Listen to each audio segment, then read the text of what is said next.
د جنتي مېرمنې کور. و یو وخت د خاوند او مېرمن ترمنځ څه جنجال او اختلاف پیدا شو. خاوند مېرمن ته په قهر شو او یو څو بدې خبرې ورته وکړې. د ښځې په سترګو کې اوښکې راغلې او ژړلې. په دې وخت کې د ښځې مور پلار راغلل، دروازه یې وټکوله. ښځه ولاړه او دروازه یې ورته خلاصه کړه.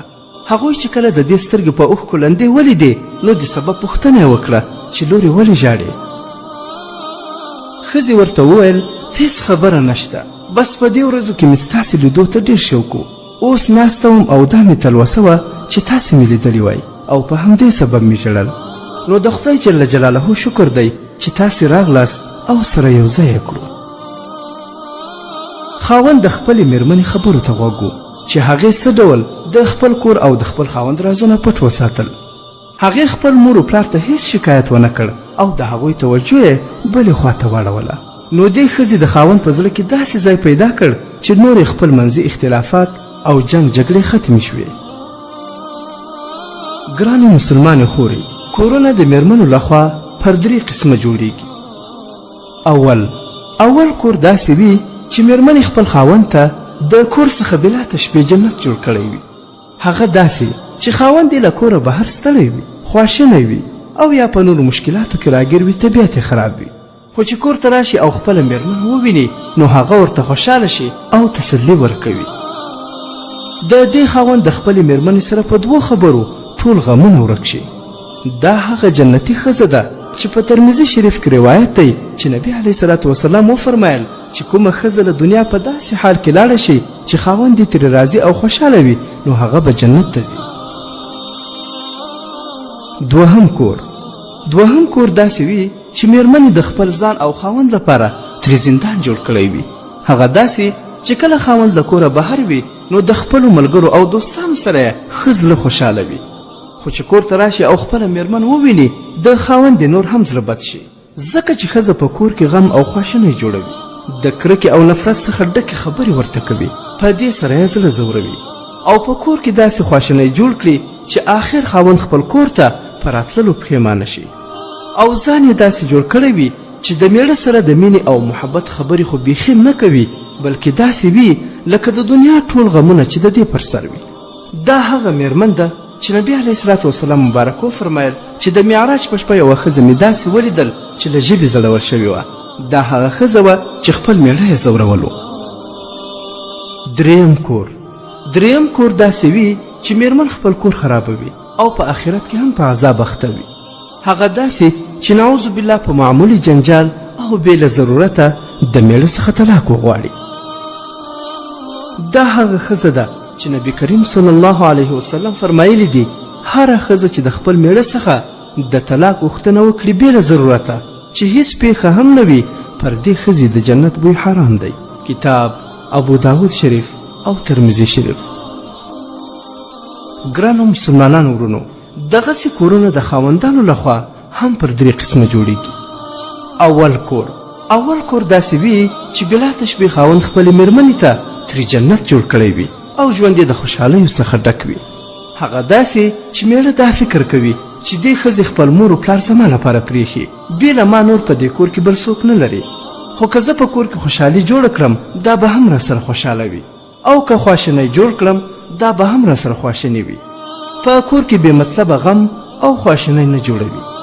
او نه هم د خپلې مېرمنې په مخ کې د پردو زنانو صفتونه کوي، ځکه چې په دې سره هغه زړه خوري او ځان ورته کم سیاله ښکاري،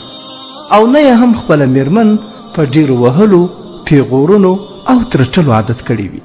هغه پوهیږي چې مېرمن په پیغورونو او ترټنې سره نه اصلاح کیږي، بلکې د مېرمن زړه په دې ګټل کیږي چې په هر کار کې د هغې ستاینه وشي، او بل دا چې د دې خاوند چې مخامخ د مېرمنې سره هر څومره جنجال جوړ شي خو چې له کوره ووځي بیا یې هیر کړي.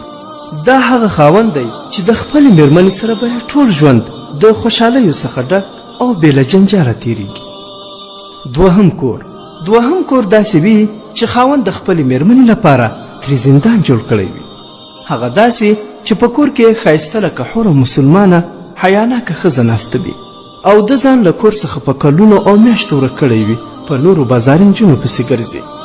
او یا خو د بل په واده کړو ښځو پسې وي نعوذ بالله غلط تعلقات ورسره ساتي او یا خو له دې امله میرمن ورڅخه پاتې وي چې د هلکانو شوق کوي د خپلې میرمنې سره یې بیخي مینه ختموي او په دې حرامه لار خپله جنسي تنده ماتوي دا هغه خاوند دی چې الله جل جلاله په قرآن پاک کې فرمایي ولا تقربوا الزنا انه کان فاحشه وساء سبیلا یعنی مه نږدې کیږئ زنا ته چې دا بېحیایي ده او بده لاره ده خو دا سړی د الله جل جلاله د دې امر څخه سرغړونه کوي او دا چې د بل په واده کړو ښځو پسې وي نو په دې اړه امام ذهبي رحمه الله په کتاب الکبایر کې لیکي څوک چې د واده شوي ښځې سره زنا وکړي د دې امت نیم عذاب به په دې زناکاره سړي او ښځې وي او دا چې خپله میرمن ورڅخه پاتې وي او د هلکانو په شوق کې ورک وي یعنی بچهبازي کوي نو د دې په اړه عبدالله ابن عباس رضی الله تعالی عنه فرمایي لوطي انسان چې مړ شي نو قبر کې به د ده شکل د خنزیر وي د خنزیر سره به یې مشابهت ځکه وي چې په تمامو حیواناتو کې دا عمل نشته بغیر د خنزیر نه نو د دې انسان د خنزیر عمل خوښ نو په قبر کې به ترې خنزیر جوړ شي کتاب اسلامي غیر فطري عمل صفحه نمبر 40 کله چې میړه داسې ظلمونه شروع کړي نو بیا د داسې سړي میرمن په ځوانۍ کې د ډیرو فکرونو او خواشني له لاسه سمه بوډۍ ښکاري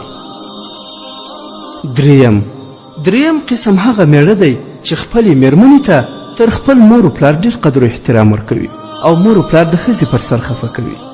دا سړی هم خپل ځان هزارې کوي او هم د مور و پلار ښېراوې ټولوي ښځه باید د میړه له خوا ونازول شي مینه ورسره وکړي او د ژوند ټولې اسانتیاوې ورته برابرې کړي خو داسې نه چې مور و پلار د دې پر سر خفه کړي